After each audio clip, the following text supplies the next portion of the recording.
First floor पे गए जहाँ पे हमारे फोरमैन थे, वो काम कर रहे थे इंडियन, तो हम उधर चले गए। तो फिर मुझे उस लड़के ने बताया कि मैं इधर काम कर रहा था, मैं वॉशरूम के लिए नीचे नहीं आया था, मुझे एक बच्चे की आवाज़ आई थी जो खेल रहा था, हंस रहा था। मैंने उसके पीछे गया, मैंने कहा देखो तो सही ये कौन सा बच्चा है। अभी कॉरिडोर में आया था, तो कॉरिडोर में वो मुझे देख के ना स्माइल करके भाग गया रूम में। मैंने कहा ये कहाँ से आ गया। फिर वो अंदर गया, देखा तो अंदर कोई भी नहीं था। उसने सारे रूम चेक किए। वो बहुत बहादुर था, ना डर था, तो वो भी डर के भाग गया। कह रहा मैं इसलिए नीचे आया था, मैंने तुम्हें इसलिए नहीं बताया कि कहीं ये ना हो कि तुम भी डर जाओ मेरी तरह।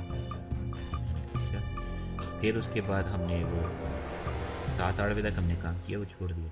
हमने जिसको भी बताया वो कोई भी हमारी बात पे बिलीव ना करे। वो कह रहे थे कि तुम लोग आपस से बात कर रहे हो ताकि तुम लोग को यहाँ काम ना करना पड़े। हमने तकरीबन उधर 1 से 2 हफ्ते हमने काम किए नाइट पे, तकरीबन 8-9 बजे तक। हमें उसके बाद कोई ऐसी बात नहीं महसूस हुई जो हमें पहले हुई थी। लेकिन वो फिलिपीनी ने मुझे बार बार कहा था, वो फिर मुझे नज़र आ रहा है। मेरे ख्याल से शायद उसको वो चीज़ ज़्यादा वाजिया नज़र आ गई थी कि वो चीज़ इसको तंग करना शुरू हो गई थी। वो मुझे कहता था मैं बिल्कुल भी अकेला काम नहीं करूँगा। फिर वो हमको छोड़ के वो इंडियन के साथ चला गया काम करने। ऐसे ये हमारे साथ भी थी। आगे मेरे पास और भी काफ़ी कहानी है जो मैं आपके साथ में शेयर करूँगा। अगर आपको मेरी कहानी अच्छी लगी हो तो प्लीज़ आप मुझे सब्सक्राइब और लाइक ज़रूर कीजिए। अगर आपको भी अपनी कहानी सुनानी है, आप चाहते हैं कि मैं भी आपकी आवाज़ में कहानी लोगों तक पहुँचाऊँ, तो प्लीज़ आप मुझे डिस्क्रिप्शन में दिए हुए व्हाट्सएप नंबर और मेल पे आप मुझे स्टोरी सेंड कर सकते हैं। Thank you so much. मुझे इजाज़त दीजिए अगली स्टोरी के लिए। अस्सलाम वालेकुम।